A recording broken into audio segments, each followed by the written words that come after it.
medicine in the state of Hawaii. Yes. Are you board certified in any specialties? I am board certified in emergency medicine. Okay. What does it mean to be board certified in general? So it means that we are certified based on our training, so completing oral examinations, written examinations, demonstrating competency in patient care and knowledge.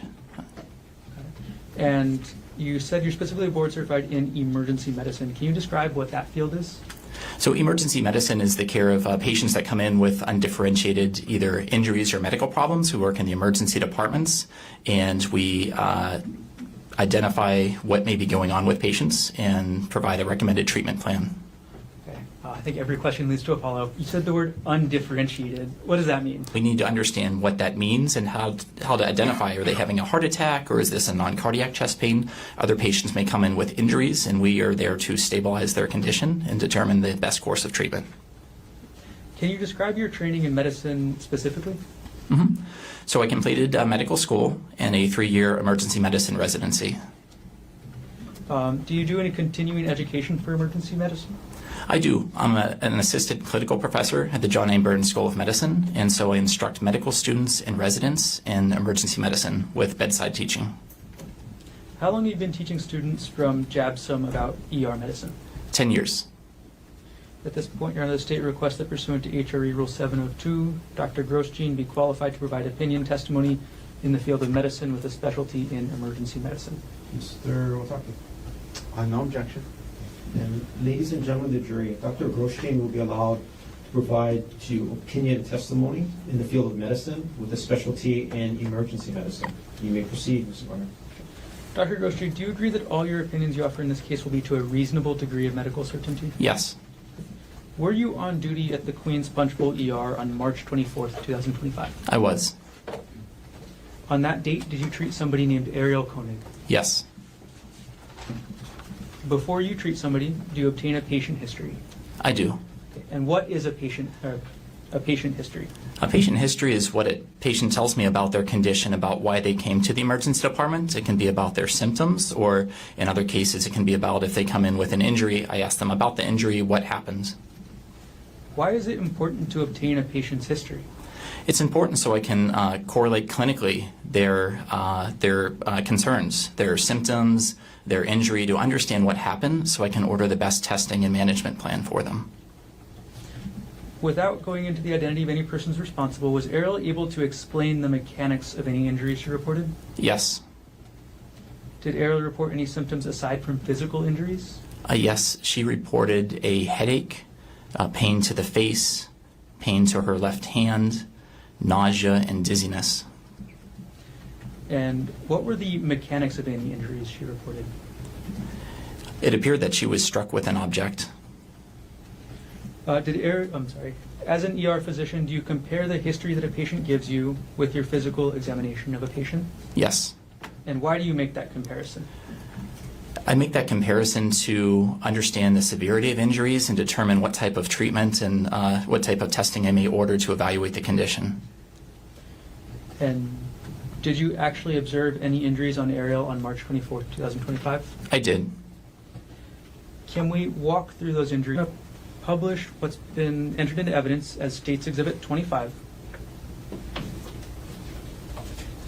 And you can see it on the screen there to your left. And as I have this on the screen next to you, I'm going to hand you the iPad that I have right here with the laser pointer working. And I'm going to ask you to describe the injuries that you saw in Arielle.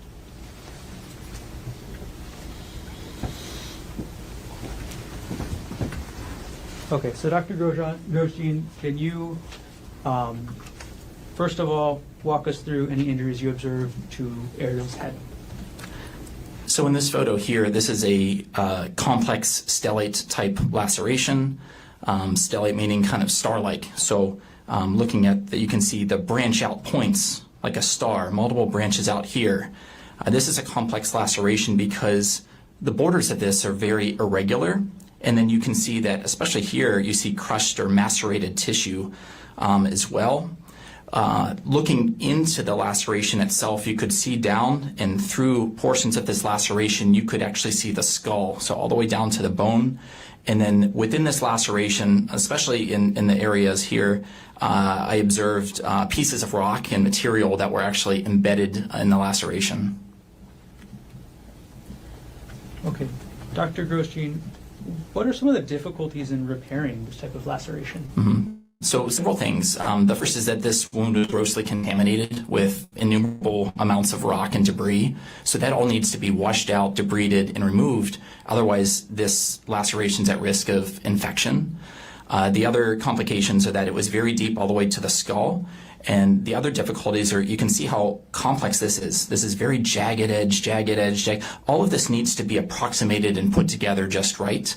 Additionally, there were portions of this where there were tissue bridges. So that's with part of a laceration where there's a thin strip of tissue that attaches on both sides. So that needs to be approximated just right to make sure there's good blood supply to allow that to heal. Was there any bruising to Arielle's head? There was diffuse bruising noted around this area here. There was bruising over the nose, and then on the, you can't see it on this picture, on the right orbit over here, there was swelling around the orbit, which is the eye socket. And so there's an additional laceration that's totally separate from this above, like by the eyebrow, but then another in the orbit that was right here. Okay. I'm going to retrieve the iPad from you and publish a separate exhibit right now, doctor.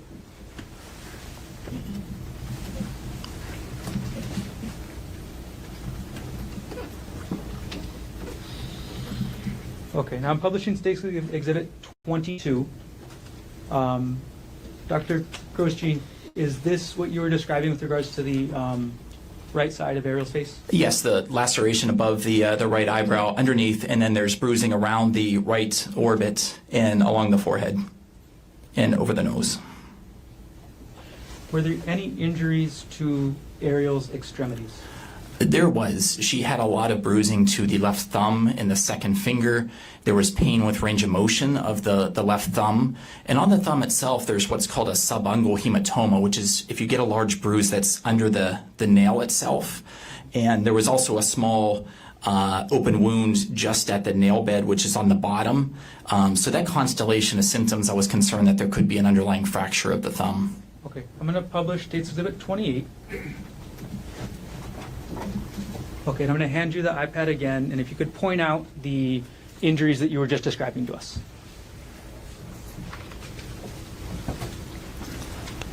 So this is the bruising that I noticed to the hand and the thumb. You can see second digit, there's some bruising here, but then on the thumb right here, this bruising under the nail was called a subungual hematoma, and then there was bleeding from a small laceration here, and then swelling to the thumb and the digit. Okay, thank you for explaining. I'm going to retrieve the iPad from you now.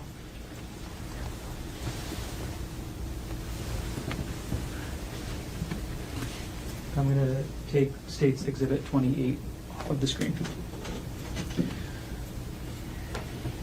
Dr. Grosjean, as a result of your physical examination, did you order any imaging? I did. Okay. What type of imaging did you order? I ordered a CAT scan of the head, the face, and the cervical spine, which is a three-dimensional X-ray to evaluate the area. Did you yourself review the results of the imaging of Arielle's head? I did. Okay. Was there any skull fracture? No. In general terms, Dr. Grosjean, is the human skull the same thickness at all parts? It is not. Okay. Can you tell us which parts of the skull are thicker and which parts are thinner? The frontal skull is thicker than on the side of the head, such as the temporal skull. For the part of the skull where you showed us where Arielle had these lacerations, is that the frontal skull or the temporal skull? This was along the frontal skull. So again, is that the thicker part or the thinner part? The thicker part. Now, Dr. Grosjean, were you able to determine an exact number of times Arielle may have been struck? Not an exact number. Okay, do you have an opinion as to whether it was one time? More than one time. More than two? Multiple times. As a result of your physical examination, did you consult with any other departments or teams? I did. I discussed management with the trauma surgeon, multiple traumatic injuries, And from my experience in emergency medicine, this is a very highly complex laceration and needed a specialist to manage, especially being managed in the operating room. Okay.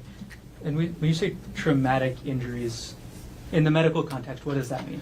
It means multiple injuries, so trauma, any head injury, lacerations, broken bones. The trauma surgeons can help manage. And sorry, maybe I asked a bad question, doctor. Is trauma, in the medical sense, related to the impact? Yes. Okay, sorry. Could you explain that maybe more clearly than I just asked you? So if a trauma is any force that's subjected on the body, if a patient has subjective or significant force that the body is subjected to, there's at risk of injuries, and this patient was at high risk of injuries. Yeah.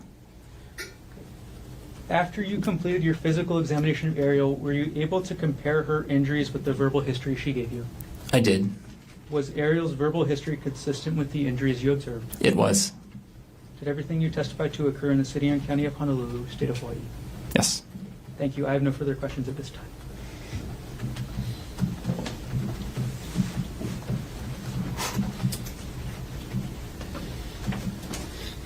Mr. Otake, cross-examination. Thank you, Your Honor. All right, doctor. My name is Tommy Otake. I'm going to have a few questions for you this afternoon. But first, I want to make sure I'm pronouncing your name correctly. Could you please tell me how to say your last name? Grosjean. Grosjean. Okay, kind of how I spell it, I guess. Okay, thank you.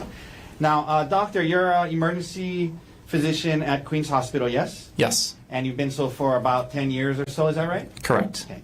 Now, in the emergency department at Queen's Hospital, when you treat a patient, you input relevant information into their medical charts, correct? Yes. And, you know, of course, when you do that, you do your best to be accurate with the information you're putting into the charts, yes? Yes. And that's because other doctors rely on the charts, and, you know, other medical professionals might read the charts, and as it relates to medical decision making, it's important to be accurate, correct? Yes. And because you see a lot of patients in the Queen's emergency department, for example, in the last year, you've probably seen hundreds or thousands, correct? Correct. All right. And so you can't remember every detail from every case, and the charts help you to kind of go back and refresh your memory about specifics, correct? Yes. And in this case, you did review your charts prior to testifying today, yes? Yes. And in addition, you met with, or at least had some conversations with the prosecutors before today, yes? Yes. Okay. I'm going to give the chart while I'm asking you these questions. You can provide it to me. Okay. Is that, Your Honor, may I approach with a copy of D83? Yes. Okay.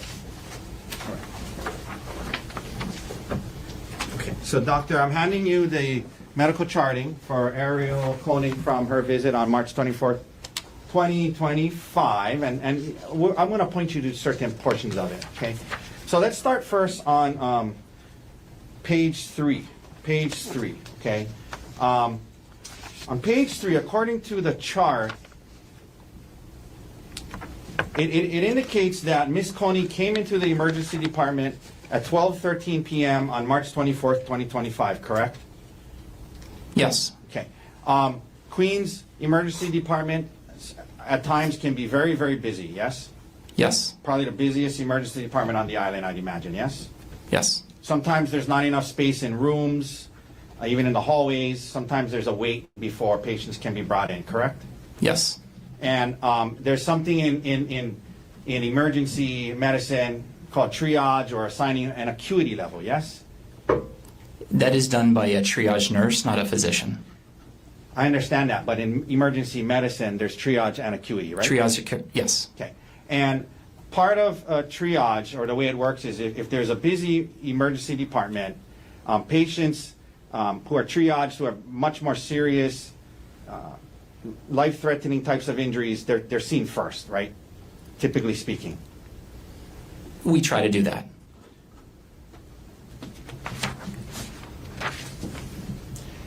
And sometimes if somebody is stable enough and there's not enough room in the emergency department, sometimes they got to wait in the ambulance outside for a bit, correct?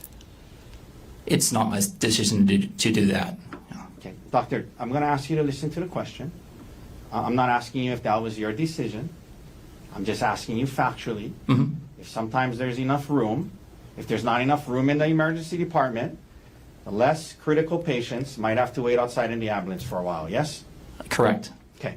According to your charts, Ms. Konig was brought into the emergency room at 12:13 p.m., yes?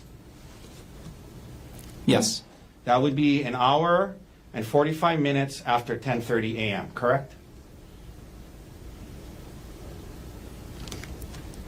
Roughly. Roughly, right? Say that again. 12:13 Mhm. is about an hour and 45 minutes after 10:30 a.m., yes? Yes. Okay. Then sometimes when a patient is brought into the emergency room and there's not enough room, sometimes if there's no rooms available, they're kept in the hallway, yes? Yes. Once in the emergency department at Queens, doctor, a physical exam is done and vital signs are taken and reviewed, correct? Correct. And oftentimes the vital signs are probably not taken by you, but taken by nurses or staff there, yes? Correct. But you, as part of your job in assessing the patient, you review the vital signs and the history that was taken by others, correct? Yes. Okay, so let's go to page 4 of the charting.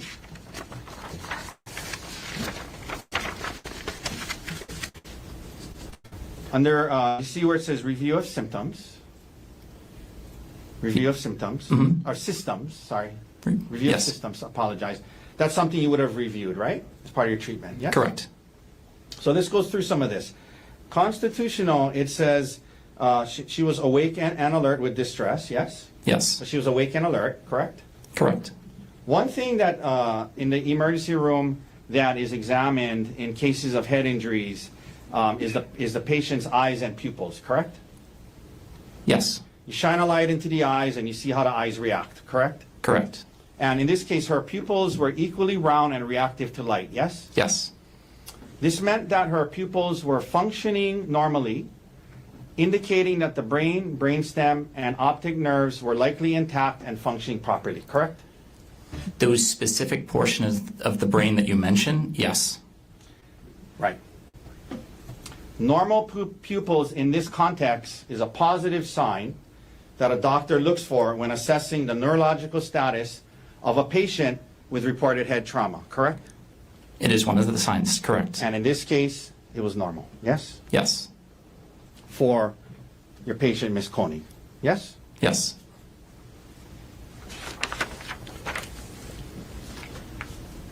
The patient's heart rate is also checked as part of the initial examination, correct? Correct. And in this case, Ms. Konig had a normal heart rate and a normal heart rhythm, yes? Yes. You also checked her breathing and pulmonary issues, correct? Yes. And again, in this case, Ms. Konig, her pulmonary effect was normal and there was no respiratory distress, correct? Incorrect. The respiratory rate on arrival, she had what's called tachypnea and breathing rapidly. So that rate is 23, which is not normal for an adult. Okay, do you see under there where it says pulmonary on page 4, Yes. where it says effort? Mm-hmm. Pulmonary effort is normal, no respiratory distress. Breath sounds, normal breath sounds. At least in that portion, it was charted that it was normal, correct? Yes. Now, they also check her abdomen as part of this initial exam process, yes? Yes. And the abdomen meaning the stomach, and you guys feel around and to see if it's normal, correct? Correct. And in this case, there was no distension, correct? Correct. What does distension mean, if you can tell the jury? If the abdomen is protuberant, if it's out, Okay. that's not normal. And that's a bad thing, right? Can be, yes. In this case, there was no distension, right? Mm-hmm. Her abdomen was soft, is what you want to see, yes? Yes. No abdominal tenderness, correct? Correct. No abnormal findings related to her abdominal, correct? Yes. Okay. Now, there was a reported head injury with a rock, correct? Yes. You're concerned about neurological damage to the brain, skull fractures, things like that, yes? Correct. One of the things that are done in the emergency department when there's concerns about head injuries is something called a Glasgow Coma Scale, correct? Correct. And you're familiar with that. It's a very commonly used tool by healthcare providers as part of assessing a patient's neurological functioning, correct? Correct. It helps to measure if there's decreases in the level of consciousness, yes? Yes. Very widely used and relied upon tool, correct? Correct. And the neurological assessment tool, am I pronouncing that right? Glasgow Coma? Mm-hmm. Okay. That is a tool that was used on Miss Konig while she was in the Queen's ER on this day we're talking about, correct? Correct. All right. Now, is this something you're familiar with through your training experience? I am. It's true then that the Glasgow Coma Scale has 3 categories that are part of this neurological exam: eye response, motor response, and verbal response, correct? Correct. Eye response, this relates to how awake and alert someone is, correct? Yes. Motor response, this part is about how well your brain can control muscle movements. It can show if there's any issues with connections between your brain and the rest of your body, correct? Yes. Okay. And then verbal response, this tests how well certain brain abilities work, including thinking, memory, attention span, awareness of your surroundings, correct? Correct. To get the score of a Glasgow Coma Scale, providers do these different tests, different scores from each 3 categories, and they add it all up, and that's your Glasgow Coma score, correct? Yes. The highest possible Glasgow Coma score is 15, yes? Yes. Meaning that's the best, meaning that you want to see on this on the Glasgow Coma score, right? 15 is better than 3. 3 is the lowest, right? Yes. And so you want 15. It means you're fully awake, responsive, not having problems with thinking ability or memory, correct? Correct.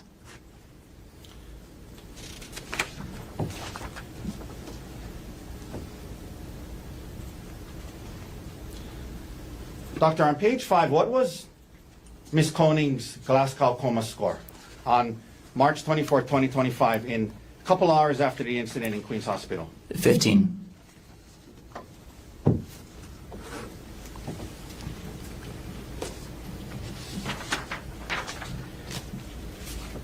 Nevertheless, you're concerned about skull fractures, so you order a CAT scan of the head, face, and spine, correct? Correct. Because a CAT scan is a very reliable imaging tool. Well, it's an imaging tool that is used to see into the body to see if there's fractures, injuries, brain bleeds, things like that, yes? Yes. You thought it was prudent to order one? Correct? Absolutely. Mhm. All right. And you reviewed the results of these imaging tests and factored that into your medical decision making, yes? I did.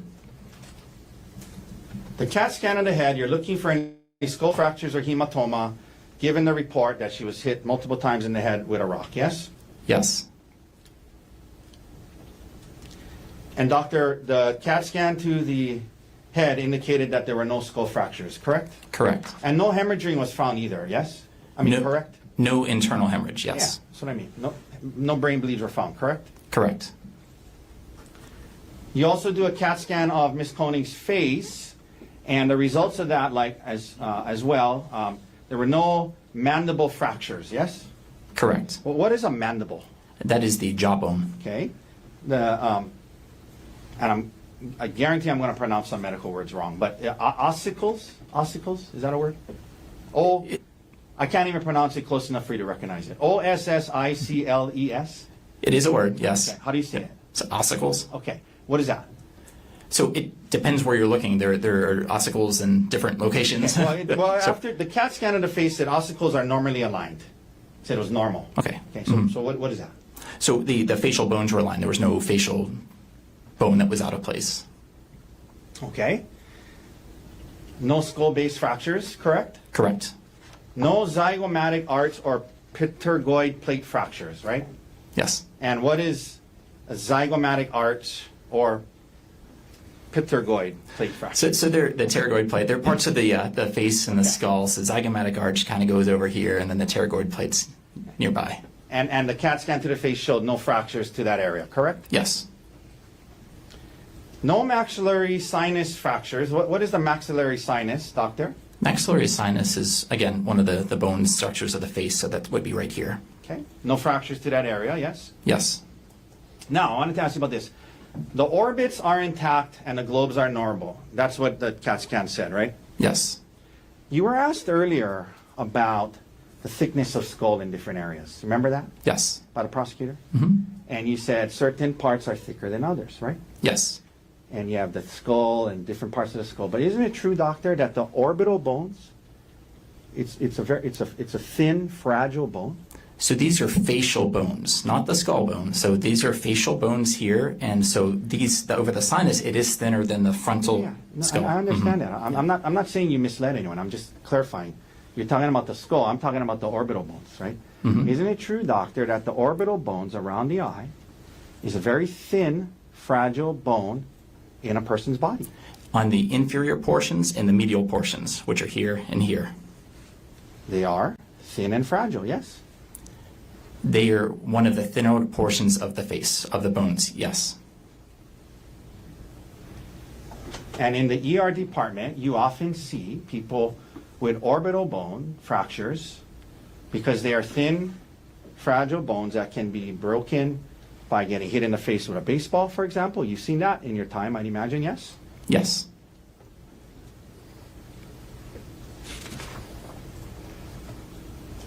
And in this case, the face CT, CAT scan, showed that she did not have any fractures to this thin bone around her eyes, correct? Correct.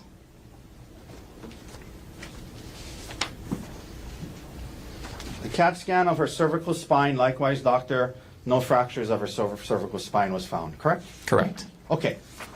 I want to ask you now a little bit about this laceration on her head, and you refer to it as a stellate laceration, is that right? Yes. And am I pronouncing that right, stellate? You are. Stellate laceration is a star-shaped complex skin tear featuring multiple arms, often caused by blunt force trauma, correct? Correct. So in other words, it's different from like a cut or laceration caused by like a sharp edge of a knife or something like that, correct? Correct. In those lacerations with a knife or sharp object, the laceration is more defined, it's more linear, yes? Yes. Okay. But stellate lacerations caused by, and when we say blunt force trauma, we just mean getting hit with something hard, correct? Correct. Okay.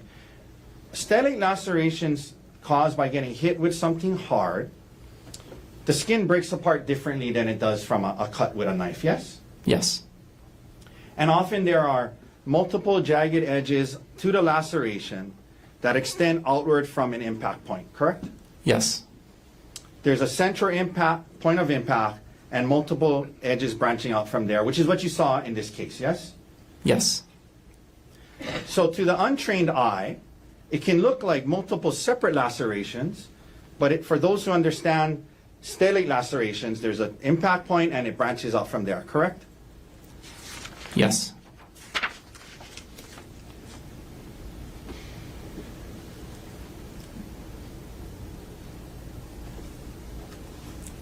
And because of the multiple branches and all the things you described about the skin and putting it back together, you thought it was best to have a surgeon stitch it back up, correct?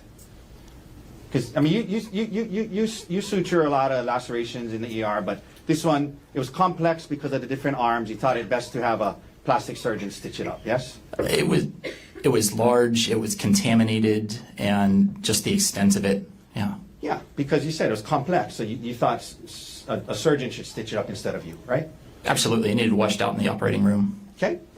And that's what happened, and then Ms. Konig was discharged home the next day, correct? Yes. Now, you said today that, well, first of all, you're not you're a board-certified emergency medicine physician, correct? Correct. You're not a forensic pathologist, MD, who specializes in analyzing manner and means of injuries or death, correct? Correct. That being said, you were asked by the prosecutors back in December about if you could tell how many strikes caused this, and you say today, you think multiple, But one of the things you said to the prosecutors when they asked you about it is you said you could not tell if the injury was from one giant strike or multiple strikes, but you anticipated it was multiple strikes. That's what you told the prosecutors, right? Correct. It looked like multiple strikes. Maybe one, but looked like multiple, right? Right. But you told them you couldn't tell if it was maybe from one giant strike, correct? That's what you told the investigator from the prosecutors, right?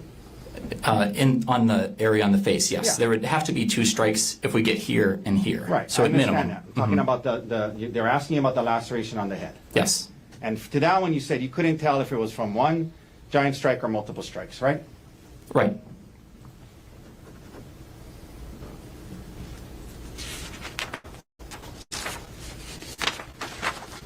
Okay, doctor, as part of your job as a physician in the emergency room, from time to time, the police who are investigating alleged criminal allegations, they ask you to fill out something called a Honolulu Police Department Physician's Report, yes? Yes. And in this case, you did so, right? I did. And the way that works is it's a form that after you see the patient, you go and you check boxes on the form, correct? And you can write in some narrative, but you check boxes, correct? Correct. Now, you were today qualified with no objection from us. I mean, you're an expert in emergency medicine, correct? You've been qualified as one today, right? I believe so, yeah. And you were an expert in emergency medicine on the date of the incident, March 24th, 2025, right? I mean, you've been doing it for almost 10 years, right? Over 10 years, yes. And you understand that the Honolulu Police Department relies on you in these forms to provide accurate, unbiased medical opinions related to the extent of a patient's injuries when there's a criminal investigation, correct? Yes. And you try your best to do so. You know it's important, so you try your best to be honest and accurate in these forms, yes? Yes.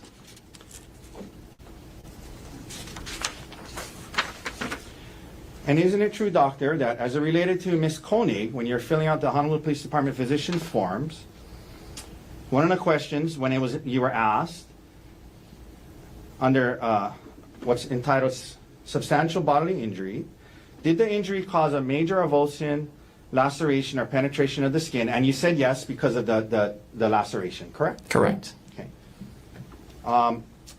You were also asked, did the injury cause a bone fracture? And at that point, you said unknown, testing was pending, right? Right. We were waiting for the X-ray result. Correct. Then you were asked, did the injury cause a serious concussion? And your answer to that was no, correct? Correct. You were then asked, did the injury cause a tearing, rupture, or corrosive damage to the esophagus, viscera, or other internal injuries? And again, your answer to that was no, correct? Correct. Then under the subsection serious bodily injury, you were asked, as an, being an expert in doing emergency medicine all these years, did the injury create a substantial risk of death? And you checked off the box no, correct? Correct.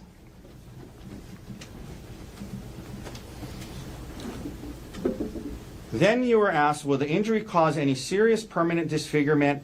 And you said unclear, pending trauma team repair of wound, yes? Yes. Because this was on the first day she was there, right? This was early on in the course Yeah. of treatment. So. Right. Yeah. Then you were asked, will the injury cause a protracted loss or impairment of the function of any bodily member or organ? And again, you answered no, correct, doctor? Correct.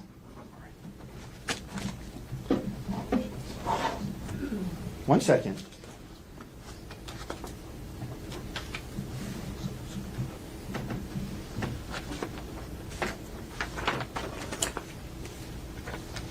All right, doctor, thank you for your time today. No further questions. Mr. Gardner, any redirect? Yes.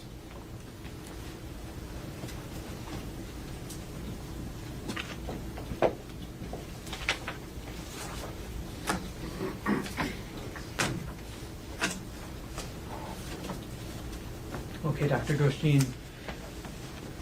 Now, you were saying something about technepia earlier, and you're interrupted. What was that? Tachypnea, so rapid breathing. Okay. And how is that relevant to this, Ms. Konig? So initially when she came in and she was evaluated by the triage nurse, she was breathing very quickly. And you were walked through essentially everything that was okay with Ms. Konig by Mr. Otake. What was concerning about her? The concerning thing was the amount of pain that she was having at the large laceration. Beyond the scope. Beyond the scope. No, just, you can answer. So I was concerned with the injury. When we see a wound like this, we are concerned about underlying bleeding or skull fracture. Sure, come on up.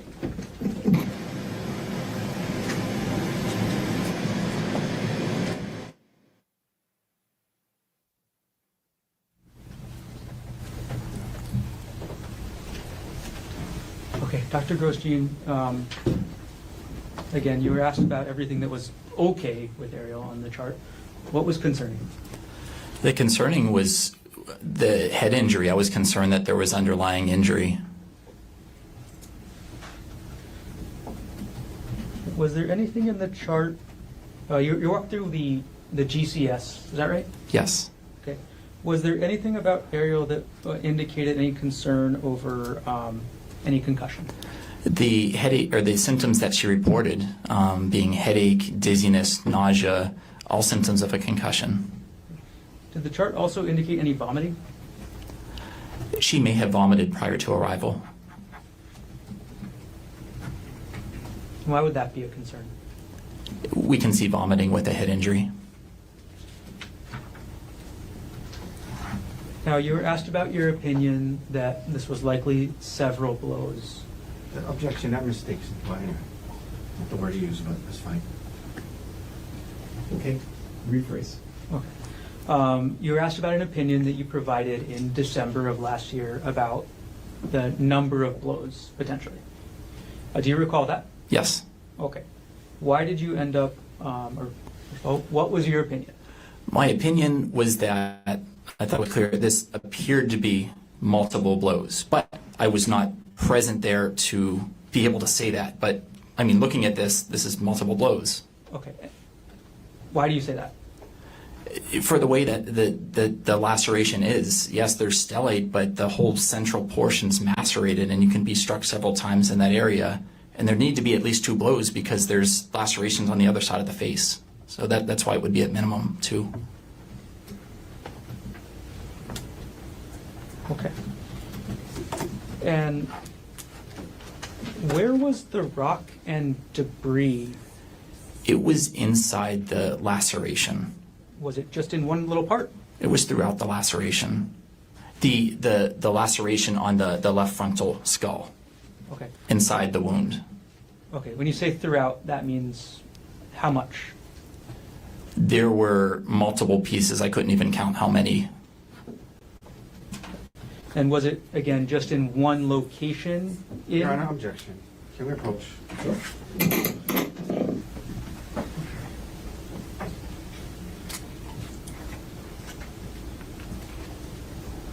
Dr. Grosjean, I'm going to put States Exhibit 25 up on the screen one more time. And if you could describe for us where in this laceration or how many different areas you observed rocks and debris. Yes. Okay, and I'm going to hand you the iPad with the laser pointer again.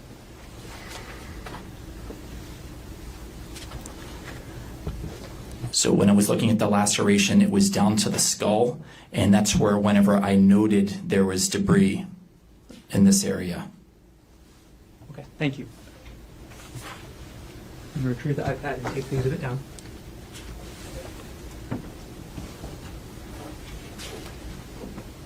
All right, now, Dr. Grosjean, you were also asked about an HPD 13 you filled out. Yes.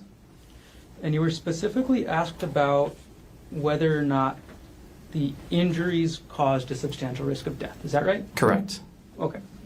And you noted that the injuries did not cause a substantial risk of death. Is that right? Correct. And that was a medical opinion you gave when you filled out that form, right? Yes. Is that, and again, what was the mechanism of the injury that you determined here? The mechanism was blunt force trauma to the head. Was this opinion that the injuries Your Honor, that can we Arielle approach? suffered? Can we approach? Yeah, come on.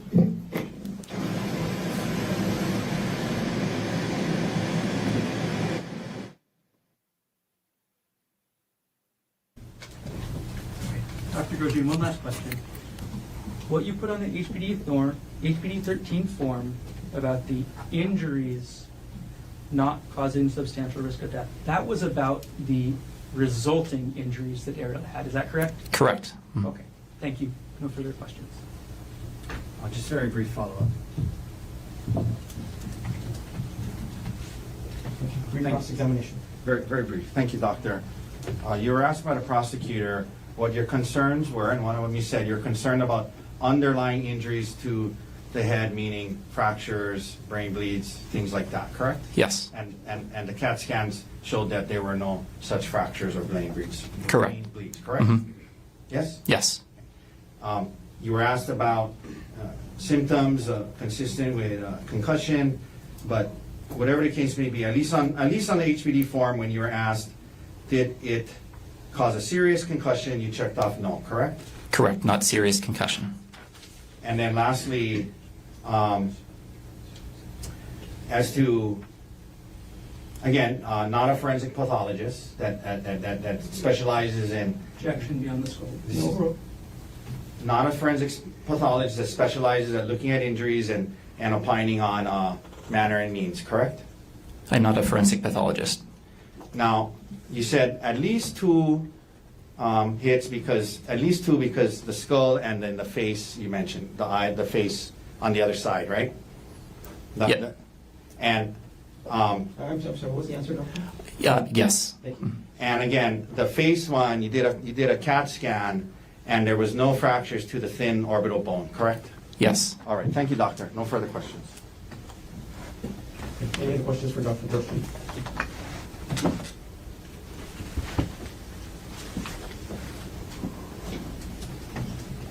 Dr. Grosjean, you said at least 2 impacts? It appeared to be. Okay. When you say at least 2, do you have an upper limit? I don't. Multiple. No further questions. Anything else you want to ask Mr. Otake? No, thank you, Your Honor. Thank you, doctor. Ladies and gentlemen, let's take our afternoon recess, 10-minute recess. Ms. Official will collect you just after 2:45. Leave your notebooks on the chair. All right. Oh, be careful.